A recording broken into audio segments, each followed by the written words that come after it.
Video. We don't need no stinking video. Hey, I tell you what, it is great to be here with each and every one of you on a very beautiful Sunday. The Sunday before our 236th anniversary of the greatest nation in the world.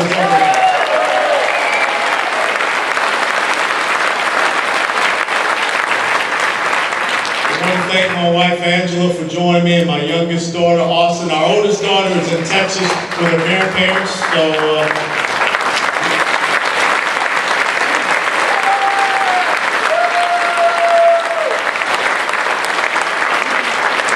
thank the two great chairmen of the Treasure Coast up here, Susan All down in Martin County and Bill Patterson up here in St. Lucie County, for all that they're doing, all their hard work, and to each and every one of you who are here today.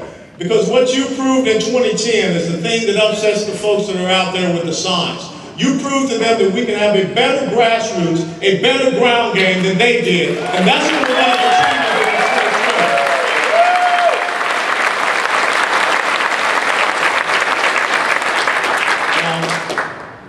I want to start off by talking about yesterday.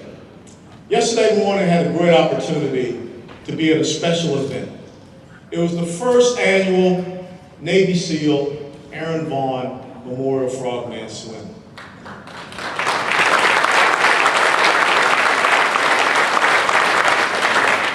Aaron Vaughn was a Navy son. Aaron Vaughn was a Navy SEAL who lost his life in the Chinook helicopter shoot-down last year in Afghanistan.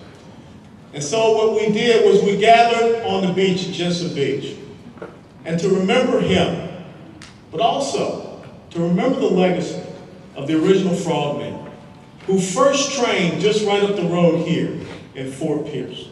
And so we jumped into those chilly waters, and I can tell you that water was chilly yesterday. And there were three different races. There was a 200, a 1K, and a 5K. And me being an Army guy, I was not going to try to swim 5 kilometers in the open ocean. But yeah, sharks too. And I'm quite sure that the TC Palm was waiting to run that headline, Congressman Allen West is found at the bottom. A lot of people may have been happy about that.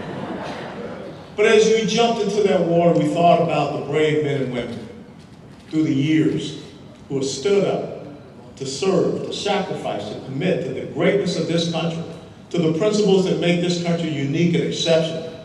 And one of those we remembered yesterday. And as you listen to his sister talk, and she talked about Psalms 144:1, which is a piece of scripture that's right here on my dog tags. We listened to his father and talked about the commitment that his son had, not just to this country, but also to God. And where he got that from was from his mother and father. You listened to his grandparents speak, and you had the connection and understood that Aaron may not be walking on the earth with us, but he is still with us.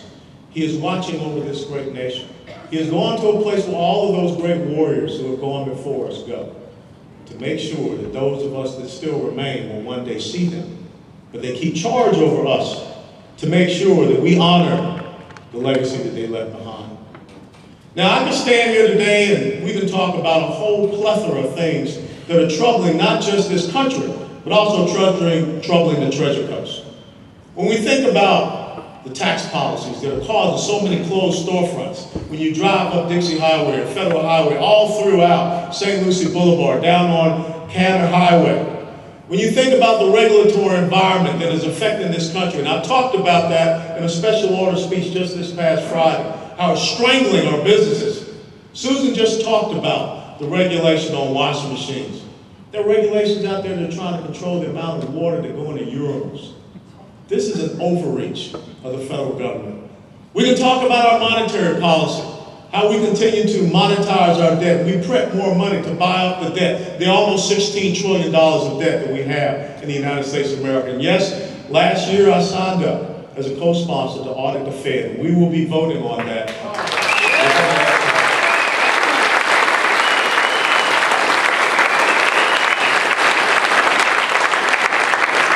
We can talk about how we can reform our tax code. Because as you remember back in 1913, when we changed our tax policy from one of consumption-based to production-based, All of a sudden, we went from taxing people on what they were buying to taxing people on what they were producing, their hard work, their labor. That income tax was supposed to be temporary, and it was never supposed to go higher than 6 or 7%.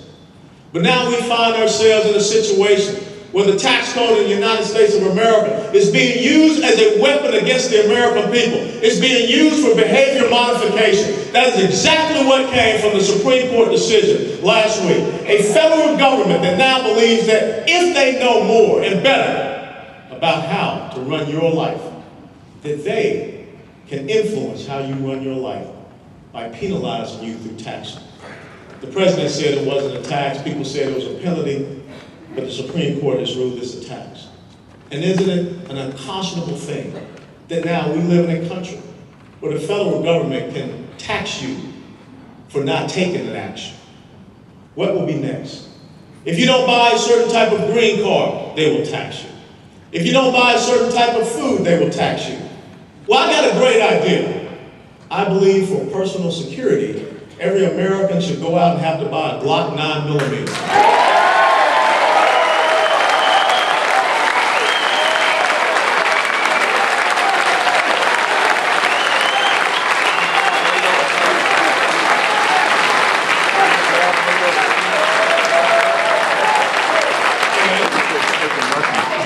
And if you don't do it, we'll tax you.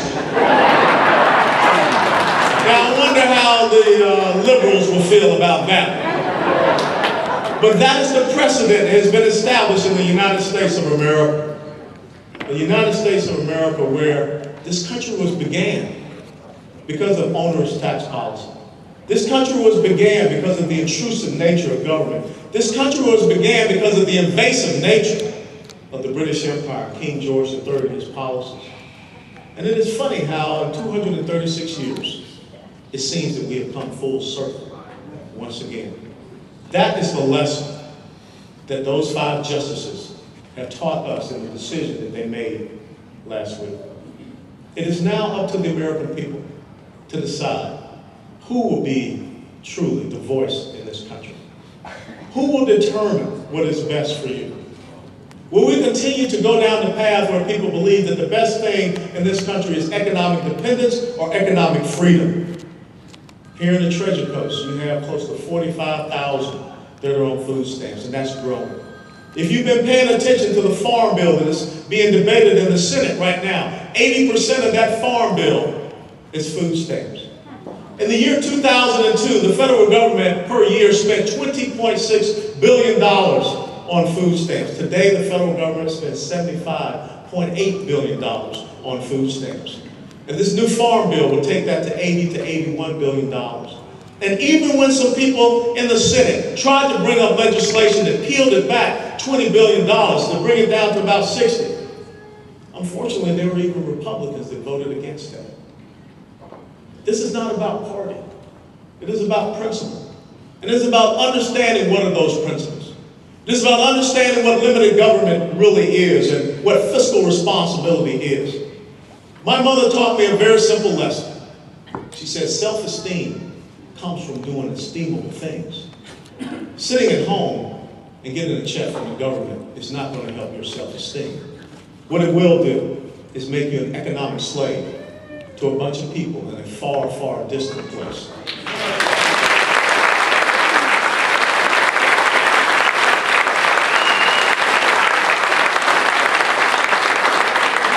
This country was established believing in individual, their sovereignty, their rights, their freedom, not collective subjugation, not this emphasis on dividing us based upon race and gender, socioeconomic status, or whatever they can try to find out just to make sure that they can retain power over each and every one of us. If we don't reestablish the preeminence of the American citizen, the American individual, if we don't reward the American citizen and individual for their own industrialism, for their innovation, for their ingenuity, for their investment, I find it very odd that the president and liberals all of a sudden want to talk about government investments. The question I have for them, what's the rate of return on a government investment?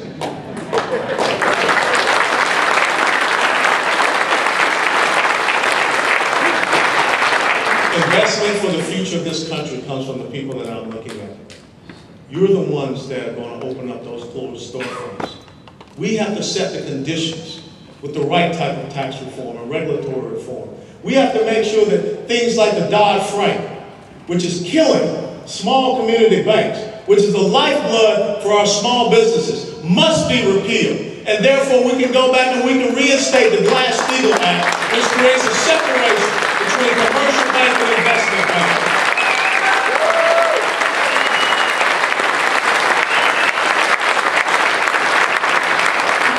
We believe in the free market. We believe in private enterprise. We believe in that exchange of ideas that has made the United States of America in 236 years the greatest economic engine that the world has ever known. We don't believe in crony capitalism. We don't believe in a government that goes out and decides who the winners and losers are going to be in the marketplace. Government should not be a venture capitalist. Funny thing that when President Obama talks about Governor Mitt Romney sending jobs out of the United States of America, well, he needs to look in the mirror and see how many jobs he sent out of the United States of America.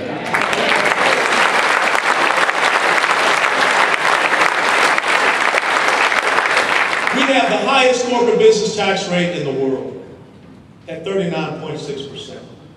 If we don't lower that corporate business tax rate, if we don't eliminate some of those exemptions, we will never see people that are willing to come back here to the United States of America, allow a one-time repatriation of all the trillions of dollars of capital that is offshore, to come back here to the greatest place where you can live, work, and play, raise a family, right here in the Treasure Coast. We need to have more of those businesses coming here for research and development so that we can get our people to work right here in the Treasure Coast. Once again.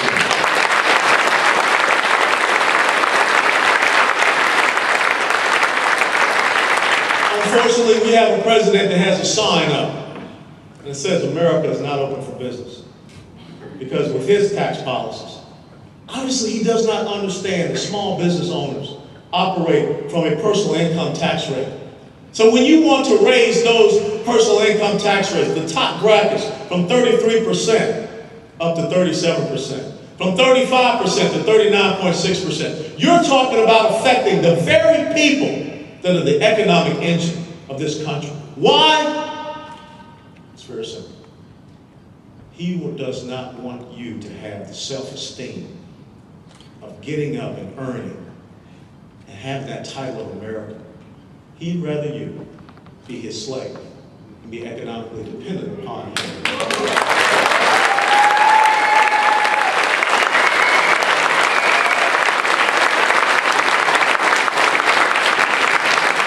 We have farmers and we have ranchers here in this beautiful Treasure Coast. Think what it means for them to hear about the death tax that will go from 35% to a 55% bracket. To hear about the minimum exemption level that will go from 5 million down to 1 million. What will that do to pass on to the next generation of farmers and ranchers, where we already have third, fourth, fifth generations? What will it do to investment in America when we know that capital gains will go from 15% to 25%? What will it do to our seniors when we know that dividends taxes will go from 15% to 43.4%? And guess what, ladies and gentlemen? When you really peel the onion back on the Patient Protection and Affordable Care Act, Chief Justice Roberts told us what many of us already knew. It is nothing more than a tax bill. And that is exactly why they are asking for 16,000 new IRS agents to help them implement all the new taxes. You know, when they're sitting around and they're arguing, going back and forth about college education loans and interest rates, no one had the time to sit and read that the federal government nationalized college education loans, and the federal government under the Obama administration, Harry Reid and Nancy Pelosi, took those college education loans up to 6.8%. But thank God on Friday we voted to bring them back down to 3.4%.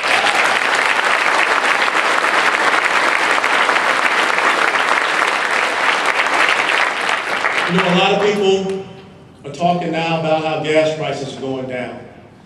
But is it a matter of gas prices going down, or we're seeing a weak economy? We're seeing a drop in demand. We're seeing people that are concerned about getting out and driving. You know, the simple fact is this. On Inauguration Day of January 2009, the average price of gasoline in this country was $1.84. Even if it is an average of $3.59.61, that's still about a 97 to 98% growth.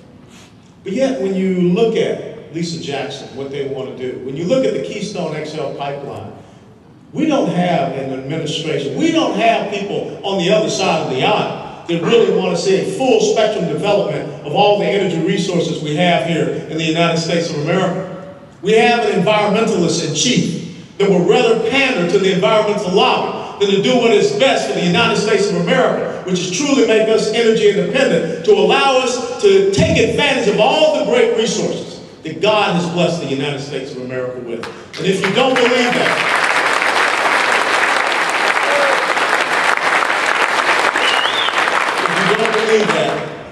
look at what is happening up in North Dakota with the Bakken oil fields.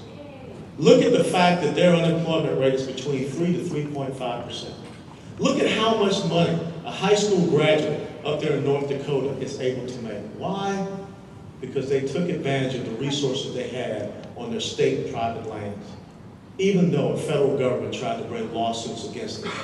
Look at what is happening here in the state of Florida, where the EPA has brought a lawsuit against us for numeric nutrient criteria, which basically tells us in Florida, our farmers and our local municipalities, that they must have runoff water, wastewater that is parts per billion purer than rainwater. And when the state of Florida went to challenge them on the science behind that, they couldn't even prove the science. But it's all because there's something about this state that they want to crush. This is not how we turn it around in our country. And lastly, we've got to protect you. The world is a far dangerous place. When you think about what is going on in China, did you read the papers today? The people in Hong Kong, the 15th anniversary, they're rioting under the rule of the Chinese.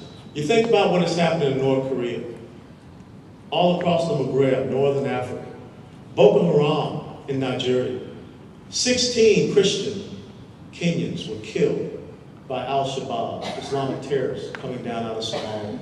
We know what's happening in Yemen.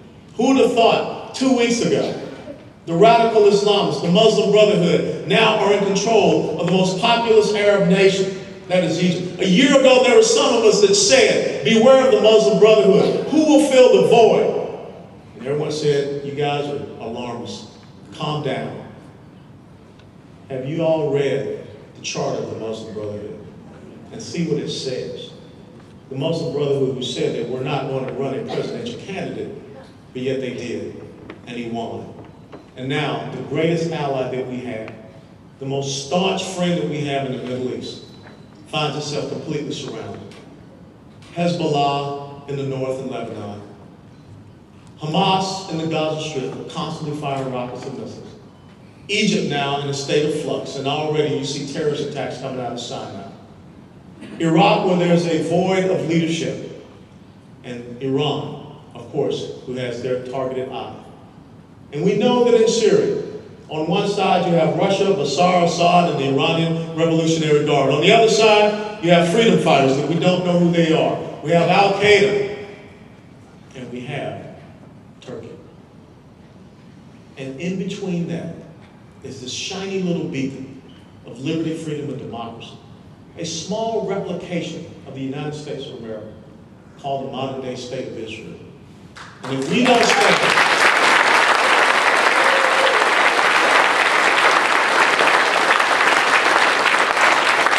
if we do not stand for Israel, then what does it say about us?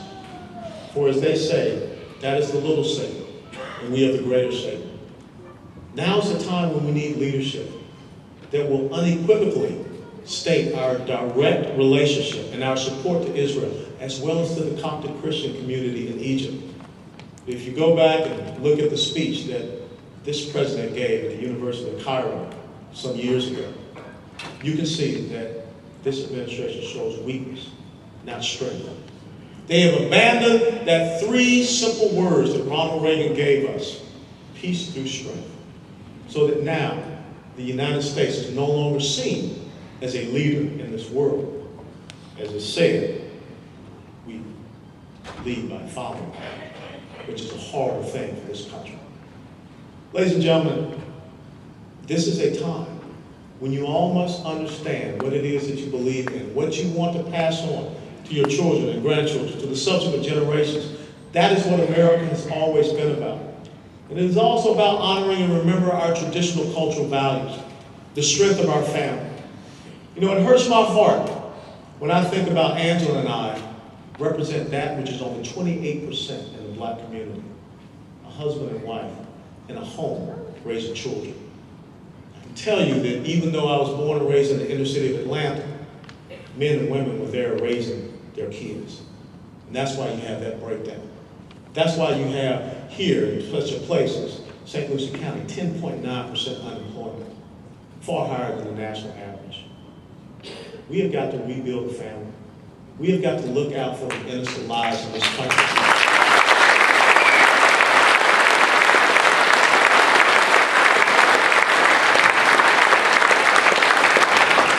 Those are the things that I believe in.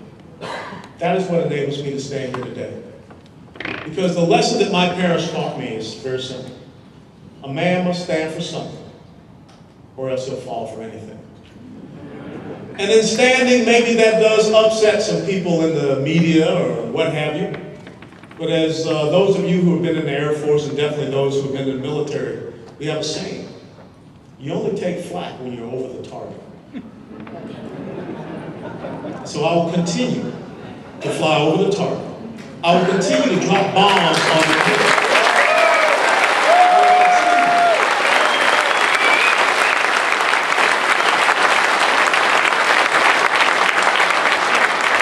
And let me clarify, because I know someone's going to say, he's going to drop bombs on our heads.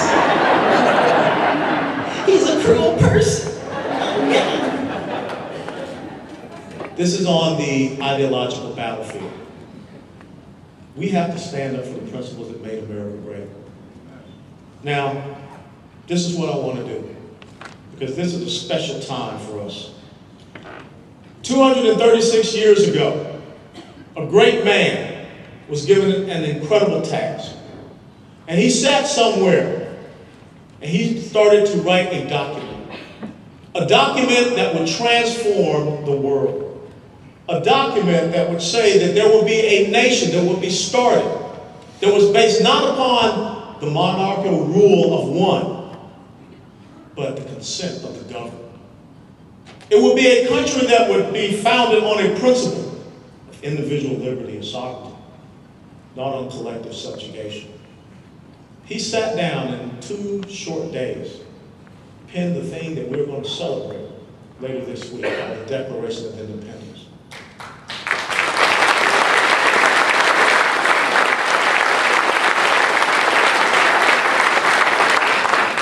And I think one of the problems that we have in this country, one of the reasons why we have the people out there with the signs protesting, is Americans stop reading the Declaration. Americans stop reading the Federalist Papers. Americans stop reading the United States Constitution. Right. Well, today it changes. Because, ladies and gentlemen, I want to conclude by reading you the Declaration of Independence.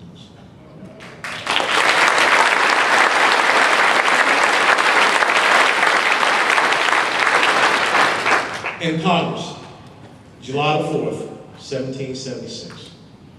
The unanimous declaration of the 13 United States of America. When in the course of human events, it becomes necessary for one people to dissolve the political bands which have connected them with another, and to assume among the powers of the earth the separate and equal station to which the laws of nature and of nature's God entitle them. A decent respect to the opinions of mankind requires that they should declare the causes which impel them to separation. We hold these truths to be self-evident, that all men are created equal, and that they are endowed by their Creator with certain unalienable rights, that among these are life, liberty, and the pursuit of happiness. That to secure these rights, governments are instituted among men, deriving their just powers from the consent of the governed. That whenever any form of government becomes destructive, To these ends, it is the right of the people to alter or to abolish it, and to institute new government, laying its foundation on such principles and organizing its powers in such form as to them shall seem most likely to effect their safety and happiness. Prudence, indeed, will dictate that governments long established should not be changed for light and transient causes, and accordingly, all experience hath shown that mankind are most disposed to suffer, while evils are sufferable, than to right themselves by abolishing the forms to which they are accustomed. But when a long train of abuses and usurpations, pursuing invariably the same object, evidences a design to reduce them under absolute despotism, it is their right, it is their duty to throw off such government, to provide new guards for the future security. Such has been the patient sufferance of these colonies, and such is now the necessity which constrains them to alter their former systems of government. The history of the present King of Great Britain is a history of repeated injuries and usurpations, all having a direct object, the establishment of an absolute tyranny over these states. To prove this, let facts be submitted to a candid world. He has refused his assent to laws, the most wholesome and necessary for the public good. He has forbidden his governors to pass laws of immediate and pressing importance unless suspended in their operation till his assent should be obtained. And when so suspended, he has utterly neglected to attend to them. He has refused to pass other laws for the accommodation of large districts of people unless those people would relinquish the right of representation in the legislature, a right inestimable to them and formidable to tyrants only. He has called together legislative bodies at places unusual, uncomfortable, and distant from the depository of their public records for the sole purpose of fatiguing them into compliance with his measures. He has dissolved representative houses repeatedly for opposing with manly firmness his invasions on the rights of people. He has refused for a long time, after such disillusions, to cause others to be elected, whereby the legislative powers, incapable of annihilation, have returned to the people at large for their exercise, the state remaining in the meantime, exposing to all the dangers of invasion from without and convulsions within. He has endeavored to prevent the population of these states, for that purpose obstructing the laws of naturalization of foreigners, refusing to pass others to encourage their migrations hither, and raising the conditions of new appropriations of lands. He has obstructed the administration of justice by refusing his assent to laws for establishing his judiciary powers. He has made judges dependent on his will alone for the tenure of their offices and the amount and payment for their salaries. He has erected a multitude of new offices, we call that czars today, and sent hither swarms of officers to harass our people and eat out their substance. He has kept amongst us in times of peace standing armies without the consent of our legislatures. He has affected to render the military independent of and superior to the civil power. He has combined with others to subject us to a jurisdiction foreign to our Constitution and unacknowledged by our laws, giving his assent to their acts of pretended legislation, for quartering large bodies of armed troops among us, for protecting them by a mock trial from punishment for any murders which they should commit on the inhabitants of these states, for cutting off our trade with all parts of the world, for imposing taxes on us without our consent, for depriving us in many cases of the benefits of trial by jury, for transporting us beyond seas to be tried for pretended offenses, for abolishing the free system of English laws in a neighboring province, establishing therein an arbitrary government, and enlarging its boundaries so as to render it at once an example and fit instrument for introducing the same absolute rule into these colonies, for taking away our charters, abolishing our most valuable laws, and altering fundamentally the forms of our government, for suspending our own legislatures and declaring themselves invested with power to legislate for us in all cases whatsoever. He has abdicated government here by declaring us out of his protection and waging war against us. He has plundered our seas, ravished our coasts, burnt our towns, and destroyed the lives of our people. He is at this time transporting large armies of foreign mercenaries to complete the works of death, desolation, and tyranny, already begun with circumstances of cruelty and perfidy, scarcely paralleled in the most barbarous ages, and totally unworthy the head of a civilized nation. He has constrained our fellow citizens taken captive on the high seas to bear arms against their own country, to become the executioners of their friends and brethren, or to fall themselves by their own hands. He has excited domestic insurrections amongst us. And he has endeavored to bring on the inhabitants of our frontiers the merciless Indian savages, whose known rule of warfare is an undistinguished destruction of all ages, sexes, and conditions. In every stage of these oppressions, we have petitioned for redress in the most humble terms. Our repeated petitions have been answered only by repeated injury. A prince whose character is thus marked by every act which may define a tyrant is unfit to be the ruler of a free people. Nor have we been wanting in attentions to our British brethren. We have warned them from time to time of attempts by their legislature to extend an unwarrantable jurisdiction over us. We have reminded them of the circumstances of our immigration and our settlement here. We have appealed to their native justice and magnanimity, and we have conjured them by the ties of our common kindred to disavow these usurpations, which would inevitably interrupt our connections and correspondence. They too have been deaf to the voice of justice. We must therefore acquiesce in the necessity which denounces our separation, and hold them as we hold the rest of mankind, enemies in war, in peace, friends.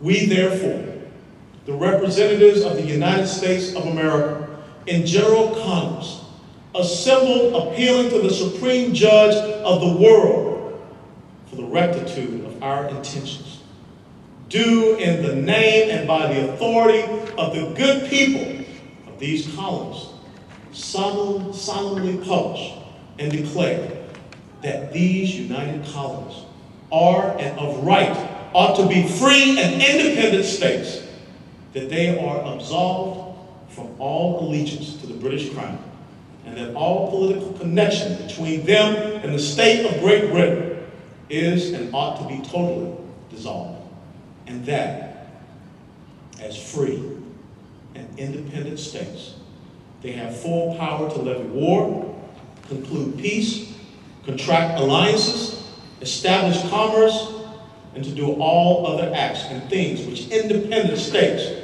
may of right do. And for the support of this declaration, with a firm reliance on the protection of divine providence, we mutually pledge to each other our lives, our fortunes, our sacred honor. 56 men, 236 years ago, in a few days, signed.